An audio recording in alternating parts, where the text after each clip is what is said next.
meetings. And I'll just be real quick about it. My opinion on it, which is pretty easy for me, is that cell phone use, and I said this in a previous meeting, for me is not a necessity during a meeting, and I use my agenda and my notes on this device. So to me, it's a non-issue use of a cell phone during a meeting if the concern is texting or having an interchange with anyone during a meeting.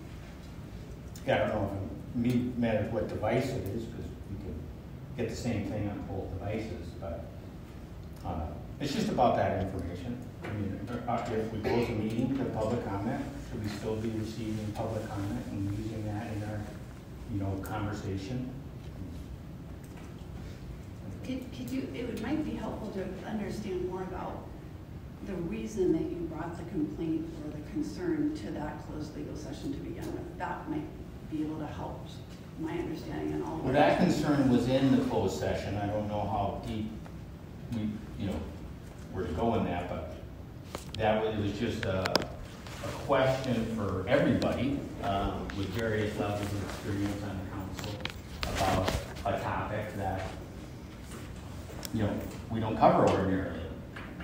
So that was the extent of my concern, just saying, hey, I don't think it's a good idea to receive messages from people in the crowd after the crowd is, that portion of the meeting has been closed. And what can you explain all about that? Because that's not something that I understand. I don't know how to articulate that. Where did the concern originate and when did it originate about council receiving open comment or public comment during meetings or after that section of meetings closed? When did? When did your concern arise and for what reason? I think that's the crux of the issue. No, I think the issue is not specific, but a general concern about that could be happening. And if it's not happening and it's not a concern of anybody else's, I'm fine moving on from this work session. I mean, for again, when that concern is raised, I think it is a concern. I mean, I would share that if you have that concern, and if you have that concern, or anyone else would, certainly members of the public, then it is something that we might want to have a discussion about. And I would fully support a policy that in some way address concerns about using technology to, communicate in real time during meetings, because I think it does become, to me, and again, we should check with Adam on this one, or Soren, is it an open meeting law violation if members of council are communicating during a meeting? Well, I guess I see it as two different things, and I'm not really concerned about this, but I don't think we should have any communication at the outset if we're in a closed session. We're in a closed session. Not a closed session. That kind of regular thing. Meeting, so, well, that's why I said it's two things. To me, yeah. That's an easy one. But while we're up there, I think if people want to send us text, there's nothing I can do about that. But I don't think there's anything that stops us from being able to communicate with somebody in the audience, or if they're watching it, or they're saying, go pick up your kid, who's picking up the kid. Yeah, right. So I guess I'm not concerned about communication from that standpoint. I think originally, if I can remember right, I think it was, the issue was, is it okay for somebody to be texting you with questions that you should be asking staff or asking other council members after maybe the public comments? Or maybe there is no public comment, because most of the things we have are not public hearings. They're just, we're just talking about it at the council. But I don't see any issue with that either, because it's still just communication. I don't think there's any restriction on being able to communicate in any capacity. So during the meeting. The only variation when the city attorney and I were talking about this, that the scenario or whatever that could cause concern is if council members were texting one another during a council meeting in what should be an open deliberation. It's kind of like, I guess, passing notes that the public should be privy to during that public meeting. But we couldn't think of any reason, like you said, Mayor, that if somebody's texting you while you're sitting up there, I mean, you can make a choice about what you do with that text once you receive it, or how the communication comes, whether it's text or social media or what have you. Yeah, so I don't have any concerns myself, except for just the closed session and communicating within a closed session. Right. But beyond that, I think it's communication is just. I don't think there's any restrictions that we can put on somebody and say that would make any sense. Police something like that. Was that a concern of yours? Is that texting was happening during closed session? I have no concerns. I mean, this was addressed already. I don't have any concerns with it. I don't think we, necessarily need a policy. We need a question. And that got answered. Yeah, it's a good general discussion. I want to be, because I don't foresee this coming before us again in the near future, Councilmember Johnson, I just want to really be direct and clear that your concern is not somehow related to me and there's something unaddressed with this. Yeah, no, I have no issues with this question. It was answered, asked and answered. Okay, so no direct concerns about my behavior of the dais or my interactive use of technology? None? Okay, appreciate that. Thank you. So I, for one, I'll just say this again, if this is a concern in the future, or if there's ever questions or concerns about this, I do support, and I think, Adam, I found this after you asked me if I had any materials, and it's another League of Minnesota Cities resource, maybe one that you already found, that essentially says that cell phones and other distractions on the dais can cause problems at times because they are distracting. I know that meetings do take focus, and interacting in ways that are not in real time, I think, can be a distraction. So I'm open to and supportive of future revisions or policy changes around tech use if the council has any other maybe concerns. if there's a problem in the future, we can address it, but I don't think we have any problems that I'm aware of right now, so. Okay, great. Okay. We're ready to move on to item 2? Sure. Item 2 is the appropriate use of staff time. I understood the purpose of this item to review elected official and staff interactions. As a background again, open and constructive communication between council and staff members is a critical part of efficient and effective city government. But there are some rules and norms and best practices that can help make that, facilitate that communication be constructive.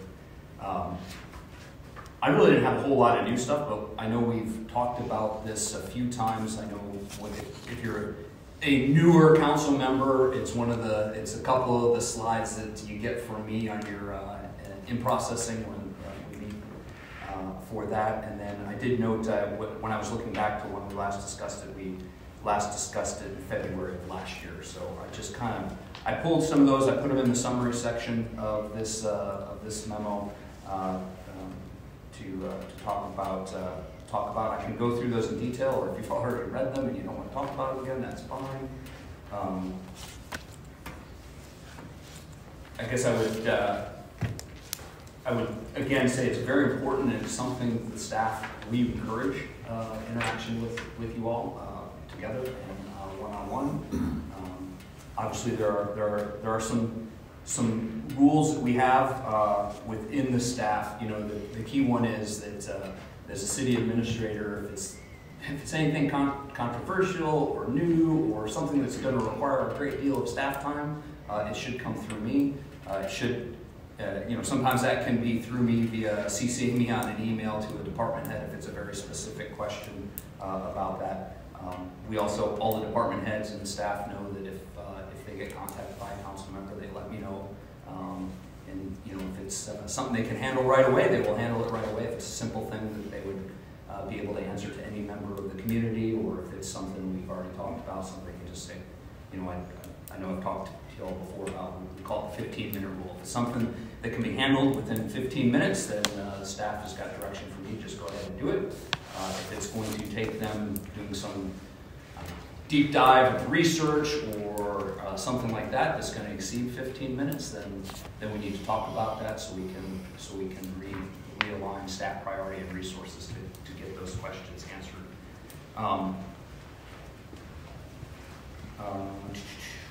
What else?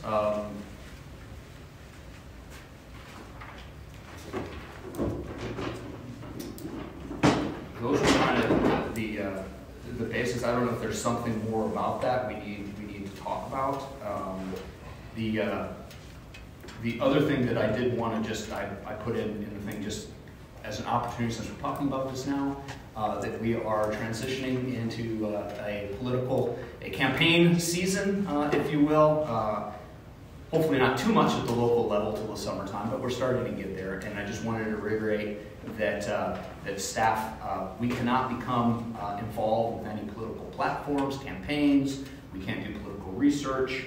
We can't act in any of those ways. We have to remain apolitical at all times. We serve the city and the city council, not individual folks who are out running for office.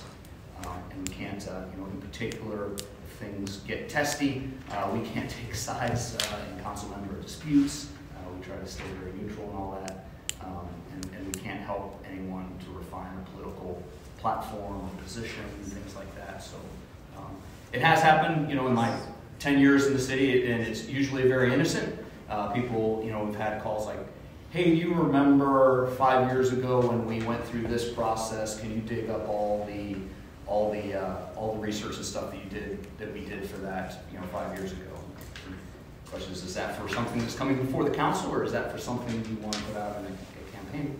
If it's not coming before the council, our answer would be, no, I'm sorry, we can't help with that. However, I can direct you to where, maybe historical information is, those sorts of things, but I wanted to throw that out. And then the other bit that hits us in campaign season is signs. The city staff cannot, we do not go out and police signs, political signs. We don't remove the blue ones for the red folks or the red ones for the blue folks or anything in between. There are certain rules about signs, blocking sight lines and stuff at intersections, and that's separate, or being on public property is separate, but we don't police what a resident has, who's sign in the front yard. We can't become involved in that. Seems to flare up every campaign season. I don't know, that was kind of my verbal vomit.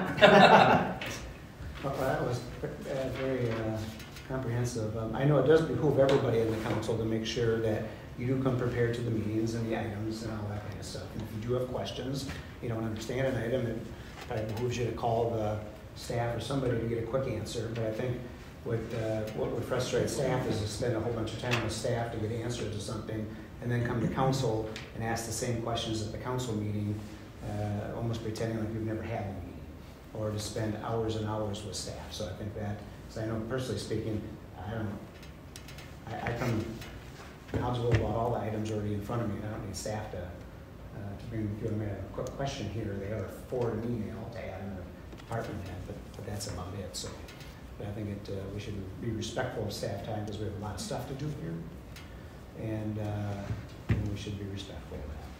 Did you add this item to the work session agenda because of a specific concern? Yes. Would you mind explaining that? I've been told that there's been some people on the council, more than one, that have met with staff for longer periods of time, and then sometimes come to the council meetings and pretend like they didn't know the answers when they've spent an hour or two getting the answers to create whatever conversation they're trying to create.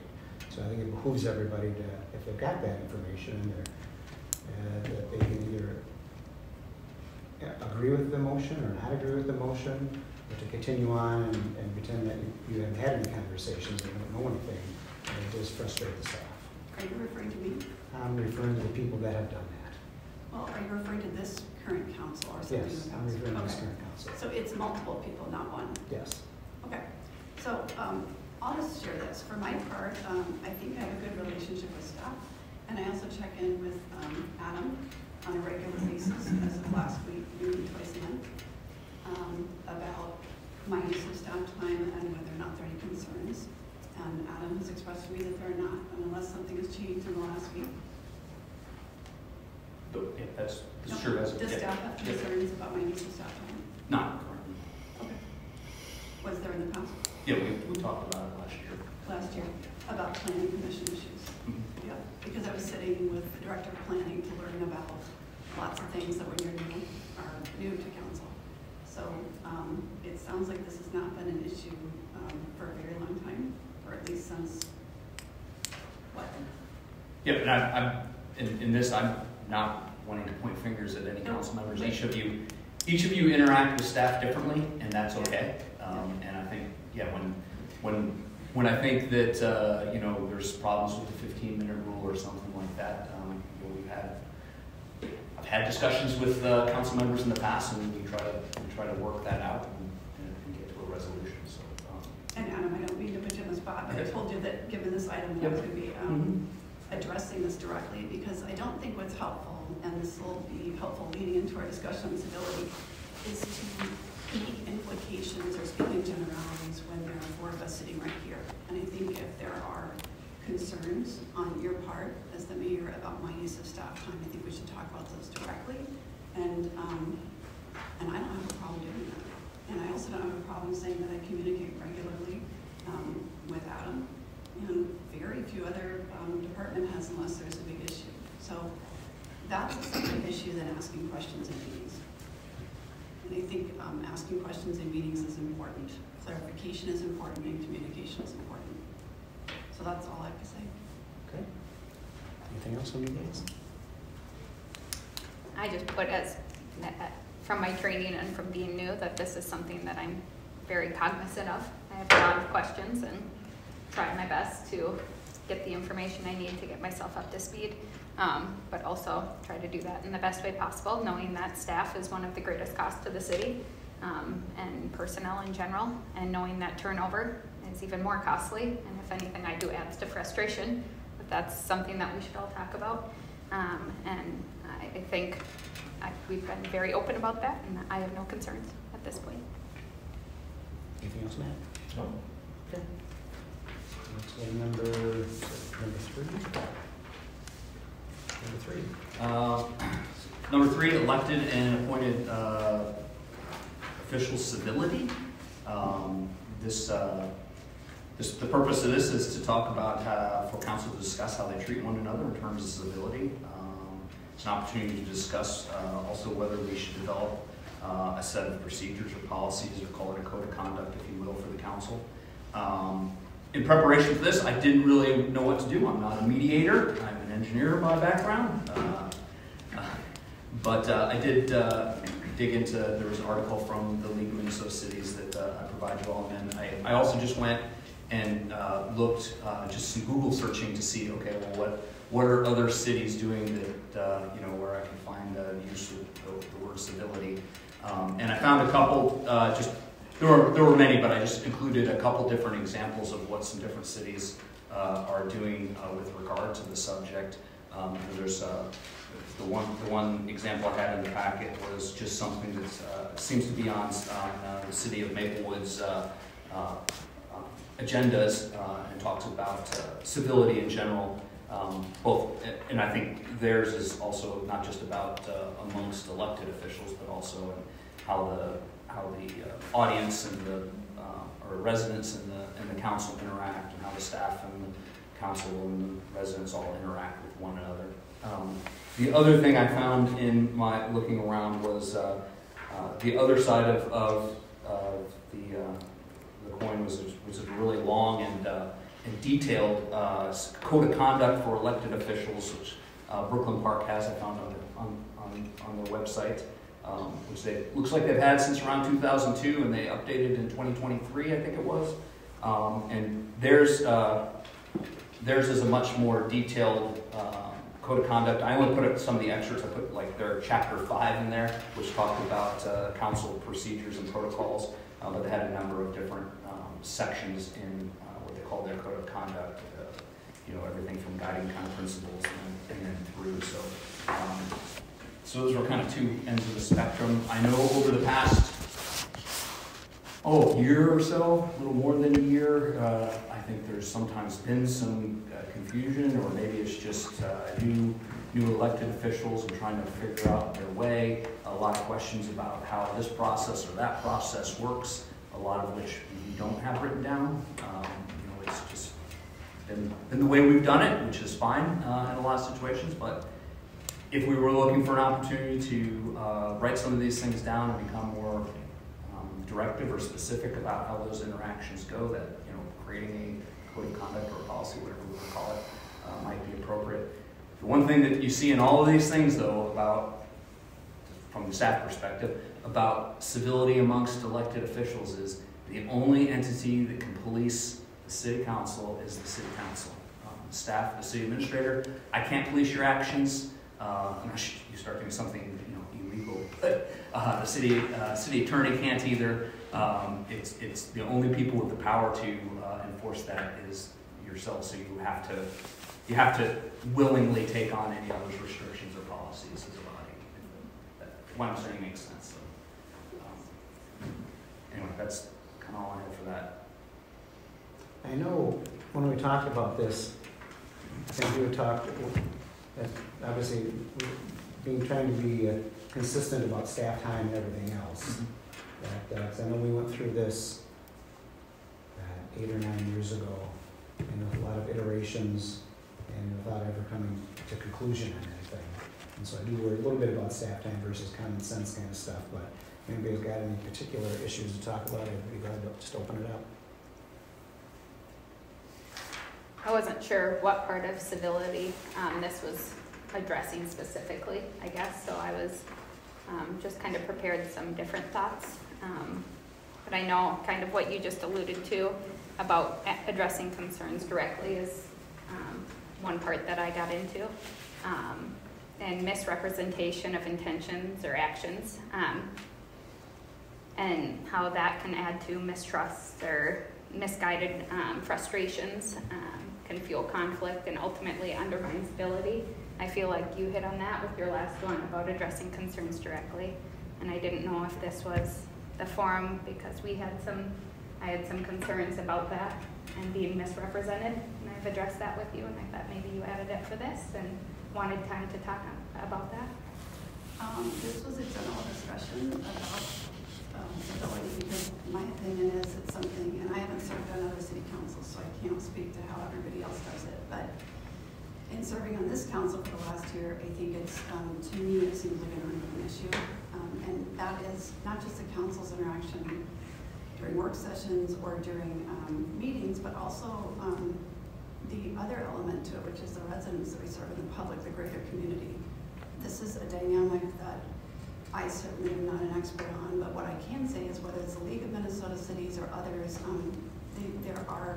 we're not, we probably don't need to reinvent the wheel here. There's probably a lot of resources out there for city councils that struggle with the things that I think our city council's been struggling with. My perspective is that no, I don't feel that, as a member of council, I don't always feel that my perspective or my thoughts are welcomed or invited to the discussion.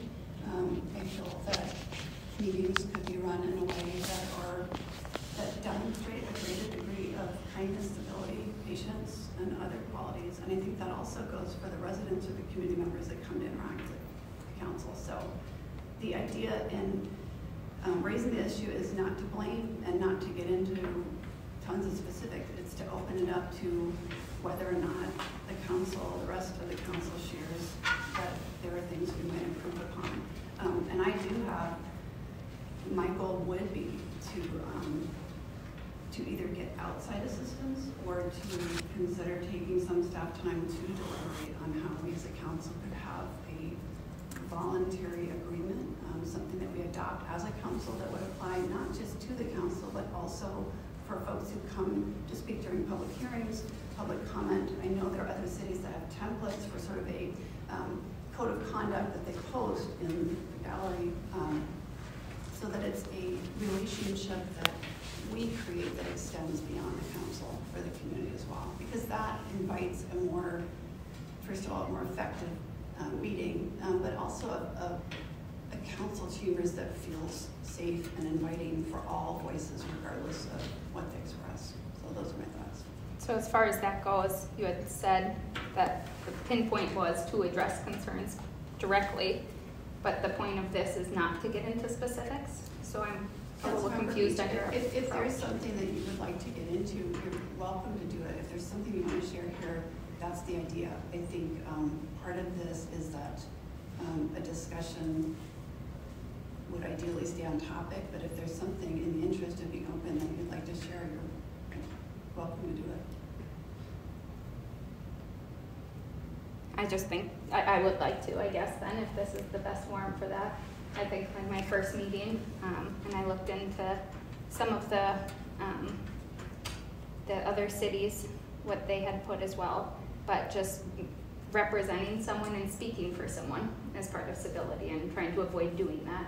And in my first meeting, where you brought the comment cards and you represented my words without asking me any context, without knowing what I had said to Long Lake equally, or to give me any time, and you represented me on my first meeting, and I said I had concerns and I'd love to tell you where I was coming from or what I thought, and you had said that that wasn't the time, and I thought maybe this was my time, because I tried to reach out by phone again, I tried to reach out by email to set up a meeting to talk about that, and that was one of a few times that I feel misrepresented, and I feel like some of that civility is understanding someone. I don't say you have to agree, but I think it is helpful, and I wanted to share that. So what would be the best approach? Or do you want to speak to that one instance first?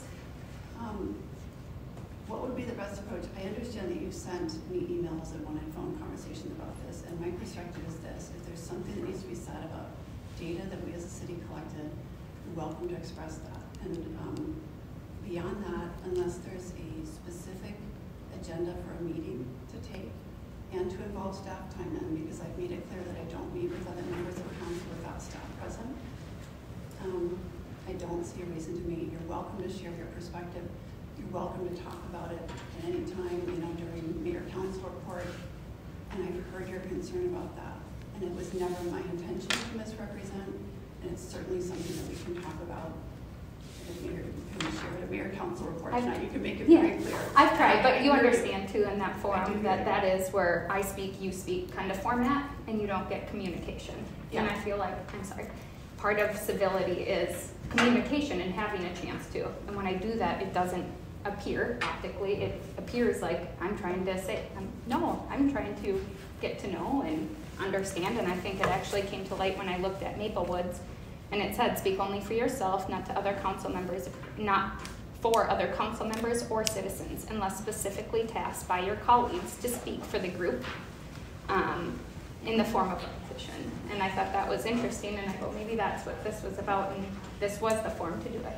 I don't know what, that's not, my intention in raising civility is to have a general discussion with council and staff about expectations for meetings, expectations for how we interact with the public during meetings, and creating an environment where folks feel that they can come address council. We have an understanding of our shared expectations and values around meetings and the way we behave, essentially. And this, I will say, this article that both Adam and I stumbled on the League of Minnesota Cities website is fantastic, because at the end of the day, civility is not just about saying please and thank you. It's really about creating an environment where facts and evidence can be supported, can support courses of action, or data and statistics are presented in clear and compelling ways.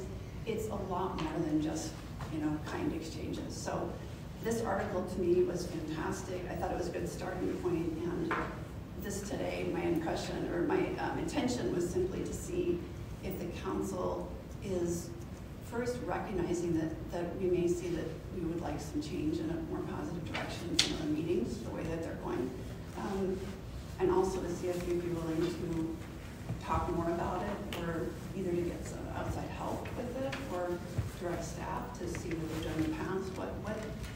What if we're not liking the way things are going, what might we do to move this in a different direction? So I just finished my League of Minnesota Cities training, and this came up actually in all of my lessons, even though it had nothing to do with that. But pretty much everything came back, and this is not unique to our city. Mm-hmm. How to handle with citizens in between as colleagues and as staff, with staff. And I think a lot of it comes down to having if you start first with the citizens, it's ensuring that we're keeping order as it is, where it is the I speak, you speak format as a city council is designed, and keeping true to that. So when people speak up, regardless, that unanimously we say, regardless of what they are saying, that we're going to hold order. If that's an important thing, they suggested starting there. what I was told as a starting point. As far as in between council members, they said it's open and direct communication. They said try picking up the phone and calling. That's the best way to get council member to council member from their perspectives. And like I said, it was small group breakouts every session. I thought it was a really great training, and maybe it is similar. If you're interested, I can share the class that I just did. Did they offer other resources for cities to engage with around either consulting or templates or anything like that? So they do, but ultimately they say it's based on the personality type. So there were 2 consultants in the group, along with some city staffs and city council. It was a very diverse group from lots of different cities around Minnesota, and had lots of ideas. But ultimately, if you don't know what your desired outcome, so to have a desired approach is, hey, first we're going to try in between council or from council to city during meetings, or with council to staff, and picking one avenue and trying there first, because without that, it was quite hard to approach it all at once. But there were options, and in fact, that's where one of the topics coming up for a work session was just leadership styles. And maybe even starting there and understanding leadership styles is a really great way to start, to understand how people communicate and what people mean when they say, how to draw from people's strengths and maybe move on from their weaknesses. And also, David says that disagreement is not a sign of dysfunction. You can be on the 1 and 4 end every single time, but there's nothing wrong with the council. The one place I think we need change is with the people who actually come up to speak at public comments. But I don't know if we have control over that. I know they're not friends of mine, but they come up and they're boisterous, they're loud, they swear, they sometimes do inappropriate things, and sometimes people applaud them. And sometimes people coddle them after the meetings on top of it. So encourage them. I'm going to just interject right now that my opinion is that the way that you're speaking and what you're saying right now is a very good example of what this article would describe as incivility. Well, I guess disagreement is not a sign of dysfunction. I'm disagreeing with you, and you're saying that there's dysfunction, and I disagree with you. Okay, all right. I hear that that's your take on it. I guess what I'm saying is you're talking about coddling and people you can't control. It sounds like we're trying to problem solve something, and what I would say is that part of the problem solving is recognizing that the tone that we set as a council, and you in particular set as the mayor, matters. And if we are not wanting a certain tone in our meetings, that starts with the council. And councils do have the ability to adopt, as I said earlier, either a code of ethics, code of conduct that we as a council agree to that applies to the council, as well as the folks who come to give public comment. It's posted, everybody knows the rules, and then when it's not adhered to, then we can actually take steps to affect change in that area. So if the issue is whatever it is during public comment, somebody causing a disturbance that is outside the bounds of free speech to express themselves, then we have the ability to have an exchange about this and to correct this. What I don't think is helpful is belaboring the point, or essentially what it seems to be is pointing fingers about who is friends with who or who is coddling who. To me, that does not seem productive. Well, I've seen some, from my perspective, some inappropriate behavior from the council members themselves regarding the people who are coming up and doing that. So that's where I think the change needs to be happening, because I don't see any problem on us getting up there and talking about the discussion and running the meeting and making decisions. If you're on the 1 and 4 end, it may not seem very fun to you, but it's not dysfunctional at all. It's actually doing its job, getting things done. I mean, that's the job I of would the council. agree, because this is a weak mayor system. We all have equal vote. This is not a situation where any one person has any less say than another, whether it's 4-1, 3-2, or anything else. The issue is, we as the council have the ability to set the tone. You in particular as the mayor. So I guess what I'd say is, if we don't like what's happening, if we want to affect change, we can do something about it. So are you pointing the finger at me? That's what I see is what you're doing right now. The mayor's handbook would say that. Take offense to that. No, well, I don't mean offense. The mayor's handbook says that the mayor is the one who is to maintain order. And I think we do maintain pretty good order when we get through our business. Well, what I'm hearing you say is that you don't like when people come and yell and such during public comments. And what I'm saying is that a code of conduct could address that. But that is requiring that we as a council adopt one, that we as a council agree on what we expect, not just of each other, but also of the folks who come in to address us. I would have no problem with a code of conduct for people who come up during public comment, for sure.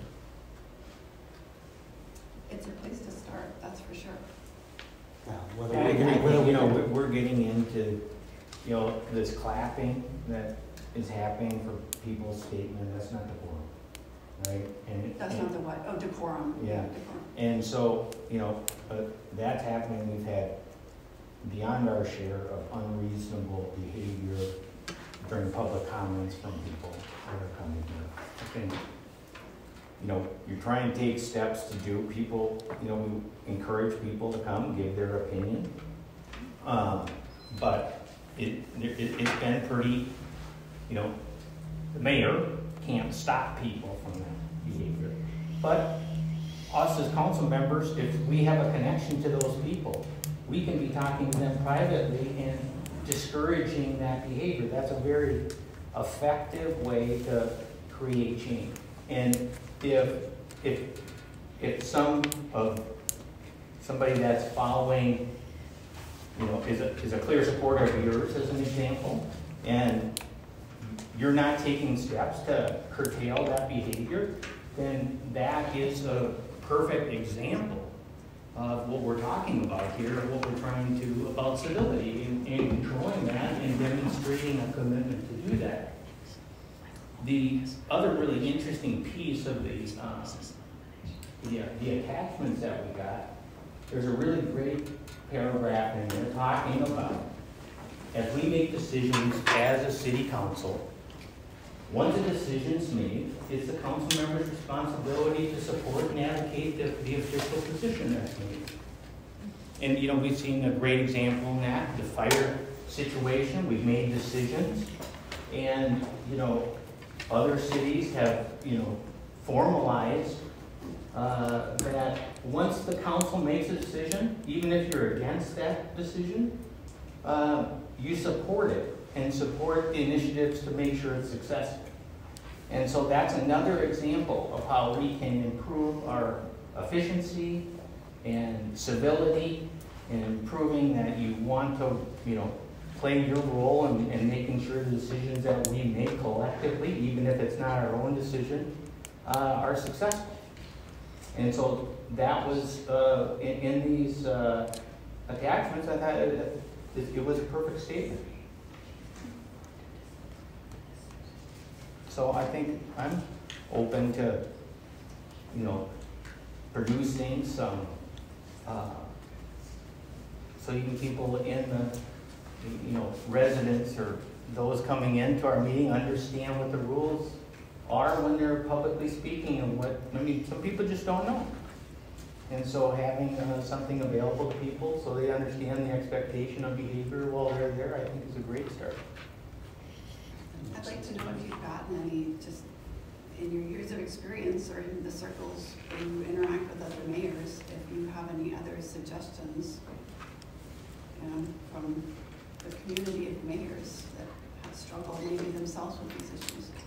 Some of the mayors I know are on Zoom still, and they just mute them. But we don't have that option. So I don't know what that means. I don't know what that means. Mute? If you're on Zoom, I don't know what that means about mayors mute people. Well, when they're on public comment, I guess what I'm asking is control. for a constructive, some constructive information about ways that other mayors have handled, if this is not something that's uncommon, how have other folks handled it, or how has it been handled in the city in the past? Well, we haven't had this problem in the city in the past, since the last year and 3 quarters. We haven't had that problem. Other cities are experiencing some of these same problems as well. I was at the League of Minnesota Cities. I experienced it at that meeting when a guy came up, wouldn't sit down, and was yelling at him. And there was nothing they could do. He just kept yelling at him until he was done. And that's part of the problem, is we don't have a lot of tools at our disposal. So are there, again, my understanding from my training as a newly elected official was that there are codes of conduct that can be created and adhered to. Well, not adhered to. Not I from mean, the- that's the jump. I mean, you can ask for compliance to it, but there isn't a consequence.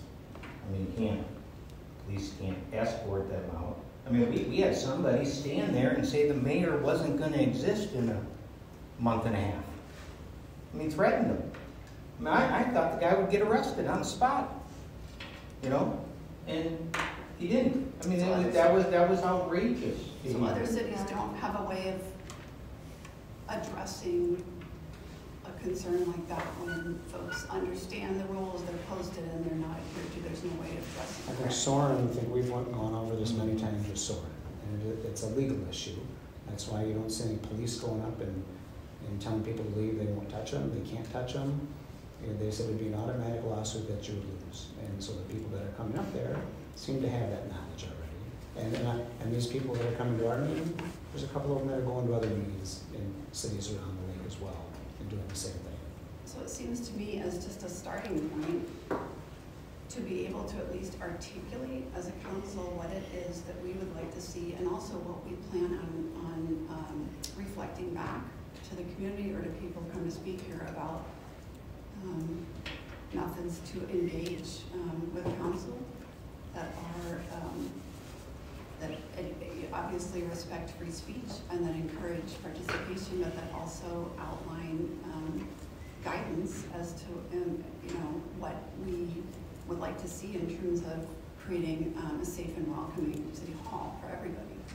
Yeah, I think a really good place to start is a commitment from all the council members to start out. This is a small community, we know each other, and when we have supporters or people that we know that behave, inconsistent with reasonable civility, especially when they're doing it repeatedly, that if we, as a council member, have a connection to these people, that we all commit to reaching out to those people and asking for them to, change that behavior. That might even mean calling it out as it is occurring.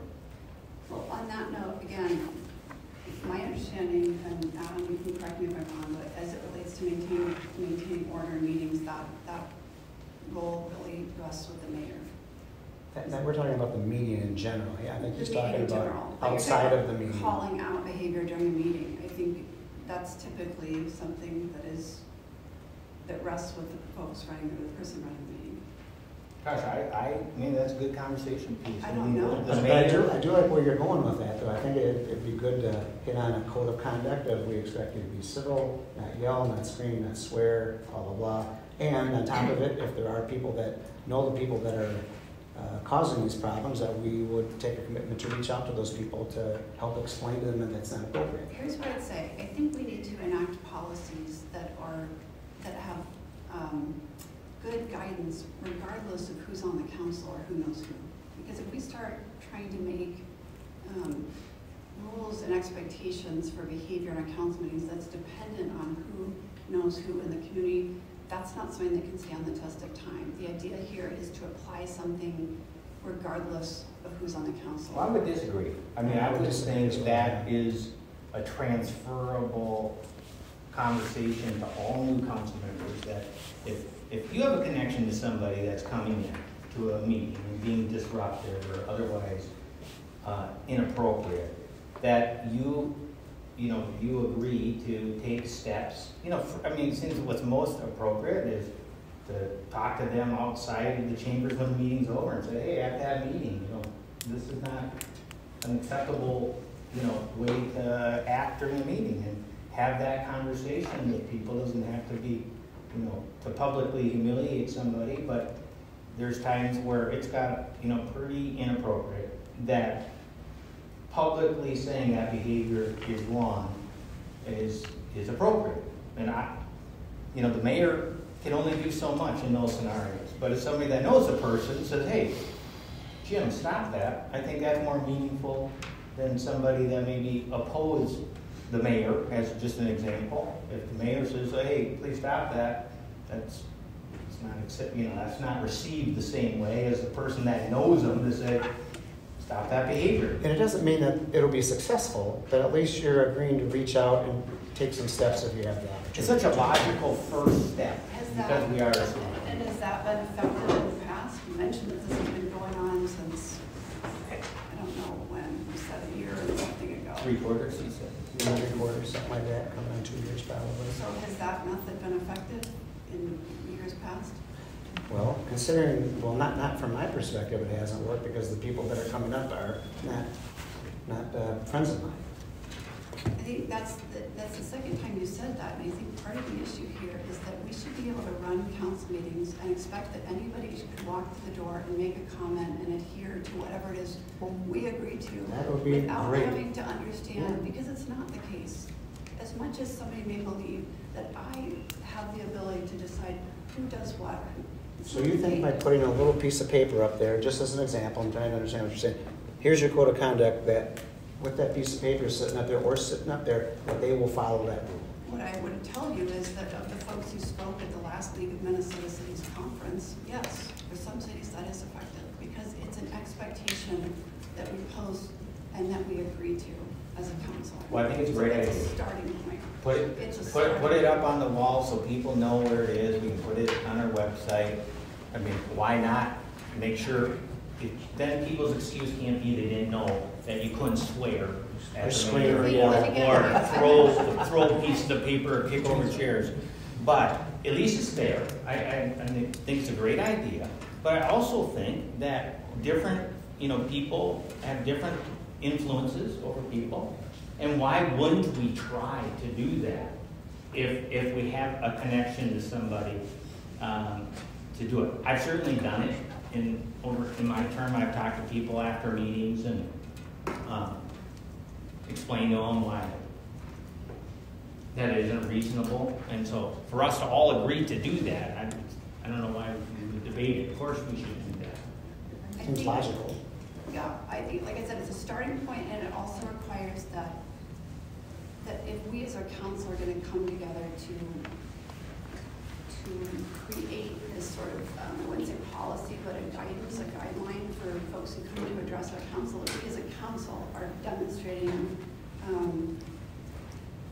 basic decorum and civility to one another during meetings, regardless of disagreement, because I do agree, disagreement is part of the process, and it doesn't matter what the vote count is. And I, for my part, have very much tried to explain my votes, stand by my votes, and also accept other people's votes. Because again, we all get one vote each. And I don't have a problem with that. Whether it's 1 to 4, 2 to 3, 5 to 0, it happens. Are you saying we don't have civility on the council itself too? I don't feel that, no. So what would you like to see change? I'd like to see, like I said, if there's something out there, maybe a template that exists for council members, because we are self-policing, to be able in meetings to hear each other speak, listen to each other, not rush each other. Make eye contact.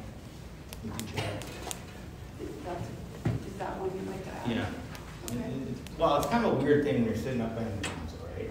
Are you looking at the crowd or the camera or council members? But I think when you're interacting, you make eye contact. I think that's important.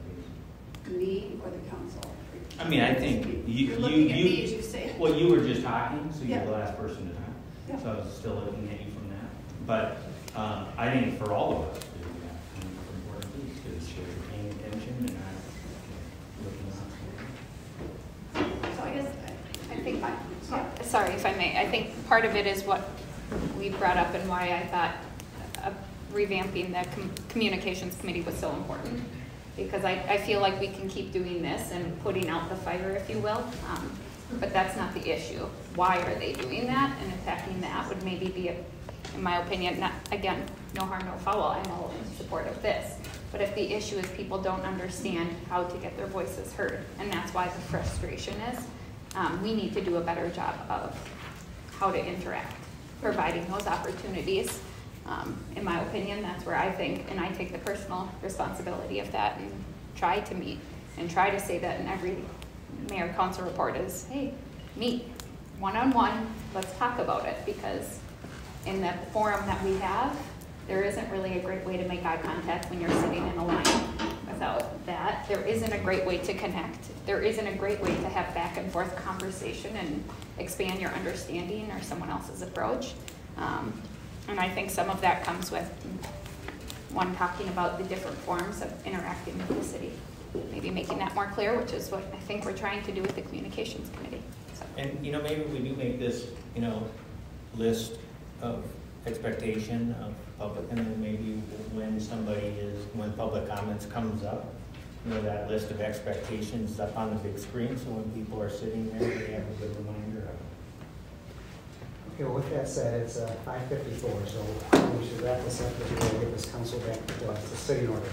So can I take from this last bit of discussion, the council would like staff to take a stab at some basic Decorum for the public comment. For the public comment, we'll start there. And also, I would say is an understanding of the way that the council is interacting with each other during meetings, because I think that's important. Well, let's start with that. Yeah, let's get past that. That's up for debate. I think they are inextricably linked. I think that was a longer conversation, and then also kind of some staff time.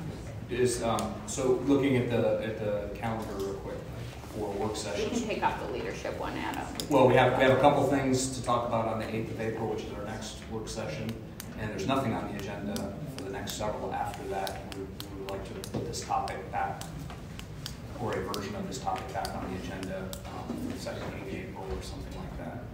Well, let's table it for now, Let's get the work session thing going, then we can revisit our first meeting in April and stuff to put on there. We need to But the staff can put together We'll draft some stuff. signs to put up in the change. We'll draft some, I'll start drafting some things